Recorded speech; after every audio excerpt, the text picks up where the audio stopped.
कैसे हैं आप सब?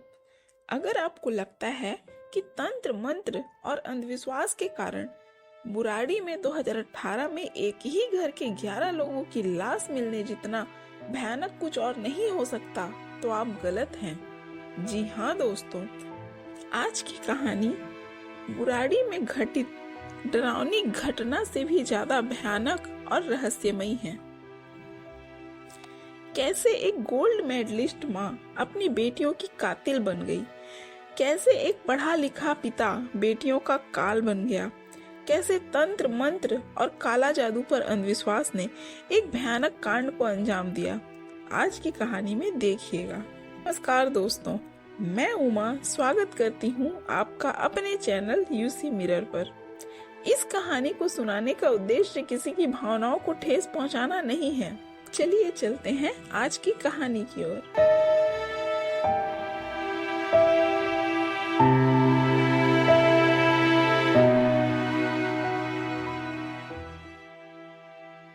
बात है 24 जनवरी 2021 की। आंध्र प्रदेश के मदनापल्ली में 24 जनवरी 2021 दिन रविवार को पुलिस के फोन पर एक कॉल आता है। कॉल सुनकर पुलिस जल्दी उस जगह के लिए निकलती है जहां से फोन था। पुलिस एक घर के सामने पहुंचती है जिसका गेट खुला हुआ था।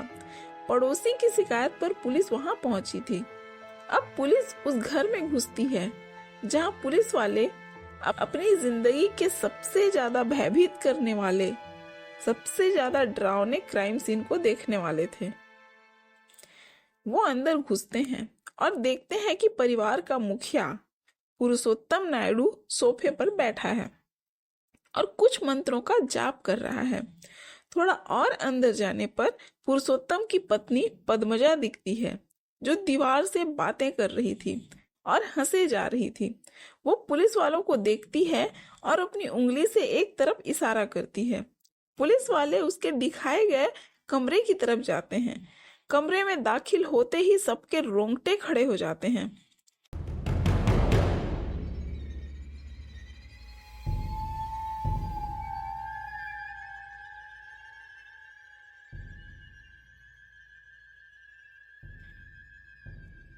वे एक जगह जम जाते हैं।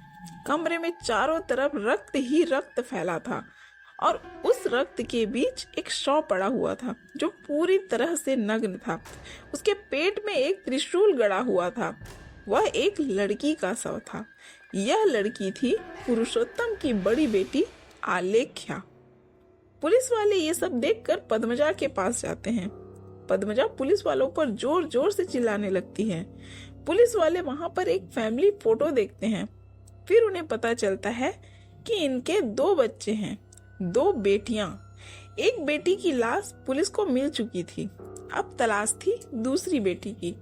पुलिस वाले उसे पूरे घर में ढूंढते हैं और ढूंढते हुए ऊपर के कमरे में जाते हैं। वहां का नजारा देखकर पुलिस भी हैरान थी। एक 22 साल की लड़की का शव नग्न हालत में पड़ा हुआ था। उसे केवल नग्न लाश नहीं कहा जा सकता। उस लड़की का ऊपरी माथा पूरा गायब था, यहाँ तक कि उसके दिमाग का अंदरूनी भाग तक दिख रहा था। उसके शव के पास में एक भारी डंबल पड़ा हुआ था जो खून से लिपटा हुआ था। उन्हीं डंबल से उसके सिर को कुचल दिया गया था। अब पुलिस पद्मजा और पुरुषोत्तम को अरेस्ट कर लेती है।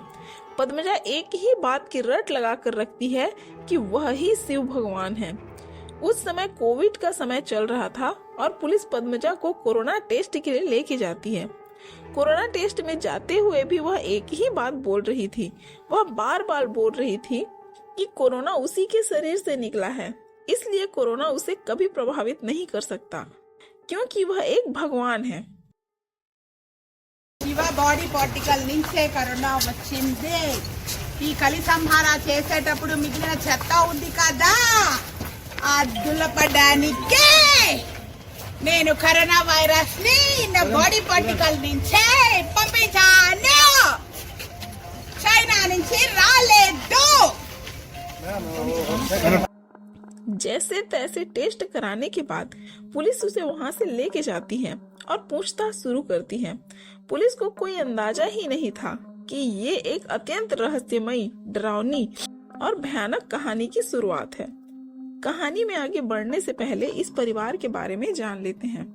पद्मजा हमेशा से ही कोई अनपढ़, अंधविश्वासी किस्म की महिला नहीं थी, बल्कि बचपन से ही वह बहुत ज्यादा होशियार, बुद्धिमान, पढ़ाई में अव्वल आने वाली लड़की थी। बचपन में पद्मजा की मम्मी पद्मजा को अपने पिता से बहस करते हुए देखती है। पद्मजा की मम्मी बहुत डर जाती है, क्योंकि पद्मजा के पिता की मृत्यु कुछ दिनों पहले हो चुकी थी। फिर वह किससे बहस कर रही थी? पद्मजा की मम्मी को तभी पता चला कि अपने पिता को खोने के बाद पद्मजा में विचित्र बदलाव की शुरुआत हो चुकी है। वह कुछ भी आवाजों को सुनने लगी है।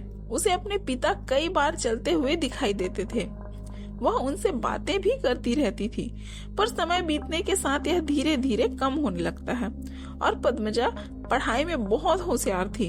वह यूनिवर्सिटी में गोल्ड मेडलिस्ट बनने के बाद एक आईआईटी कोचिंग सेंटर में एक सक्सेसफुल प्रोफेसर बनती है। आगे जाकर उसकी शादी एक ऐसे व्यक्ति से होती है जिसका नाम था पुरुषोत्तम नायडू, जो खुद एक एसोसिएट प्रोफेसर था केमिस्ट्री डिपार्टमेंट में एक शासकीय कॉलेज में। आगे जाकर उसका वैवाहिक जीवन अच्छा रहता है। उन्हें 2 बेटियां होती हैं, आलेख्या और साई दिव्या।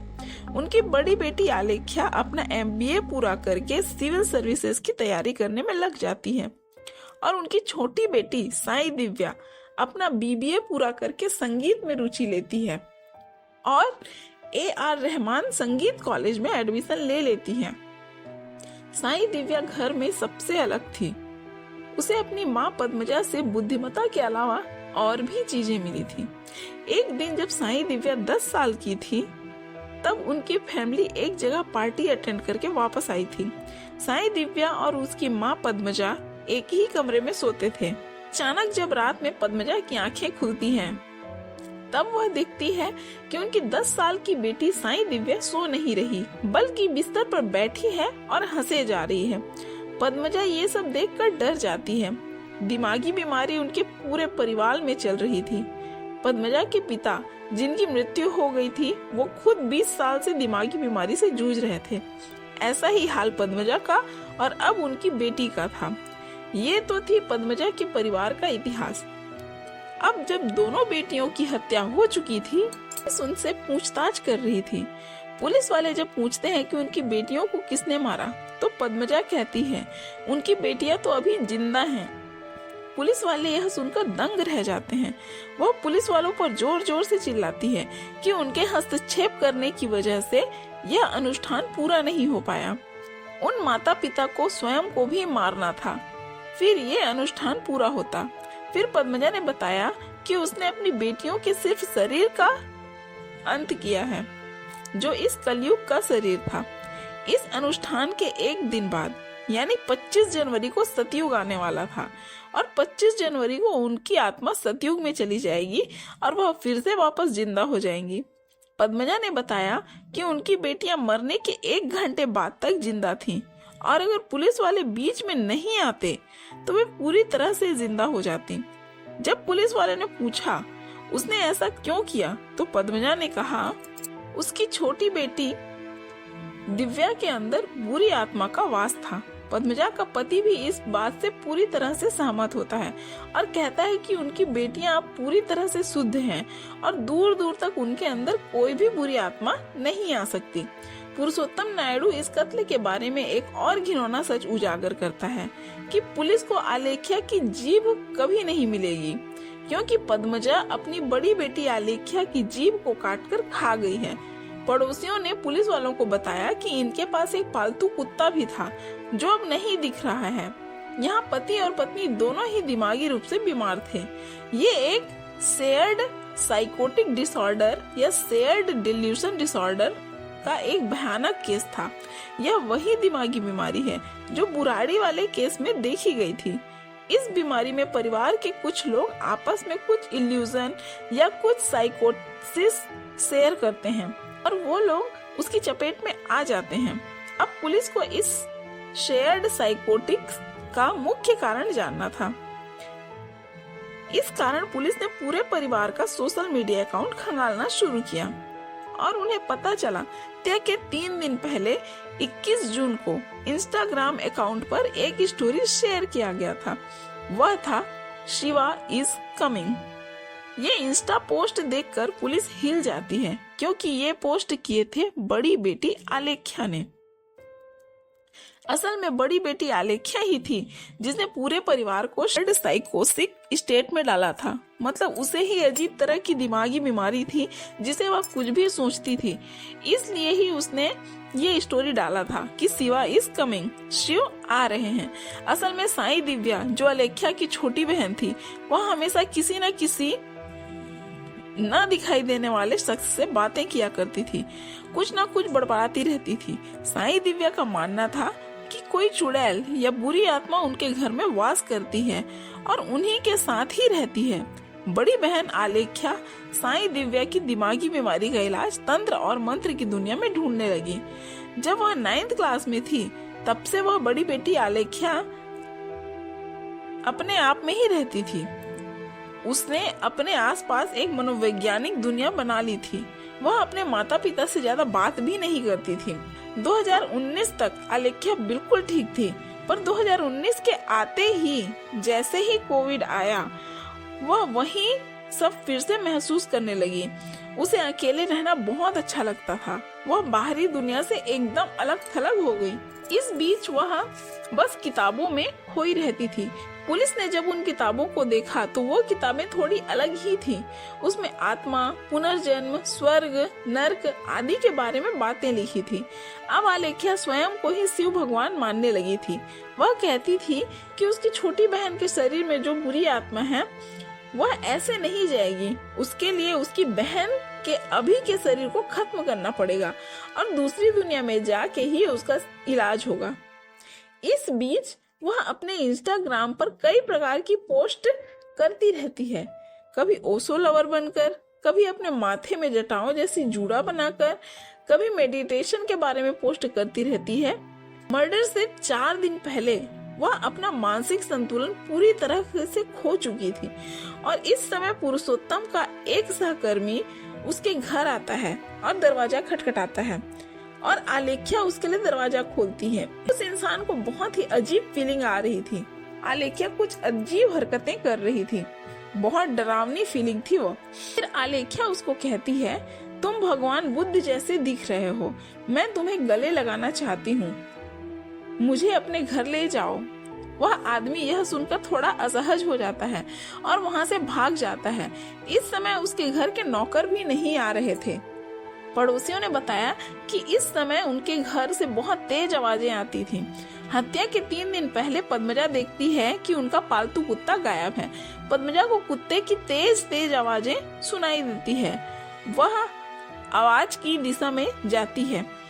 यह आवाज आलेख्या के कमरे से आ रही थी। पद्मजा ने देखा कि आलेख्या उस कुत्ते को काट रही है। वह कुत्ते को मार देती है और कहती है, देखना यह फिर से जिंदा हो जाएगा। पुरुषोत्तम ने बताया कि जब आलेख्या भोपाल से MBA कर रही थी, तब उसने वहाँ के एक तंत्र स्कूल में ज्वाइनिंग किया था। हत्या वाले दिन उन्होंने पहले ही तैयारी कर रखी थी। सुबह से ही उनके घर में मंत्रों की आवाज आ रही थी। शाम को भी ये सभी हुआ। पद्मजा और पुरुषोत्तम की हालत को देखते हुए उन्हें पहले हॉस्पिटल और मेंटल केयर विशाखापट्टनम भेज दिया गया। इसके बाद उन्हें मदनापल्ली जेल भेज दिया गया। इस केस में बहुत सारे लूप पॉइंट्स हैं जिसके बारे में विचार किया जाना है। आलेख्या की 2 इंस्टाग्राम आईडी का होना, पहले आलेख्या की आईडी प्राइवेट होना पर मरने के जस्ट पहले पब्लिक होना। सबसे बड़ी बात, आखिर उस रात हुआ क्या था। फिलहाल आज की कहानी में सिर्फ इतना ही। कहानी आपको कैसी लगी कमेंट में बताइएगा जरूर।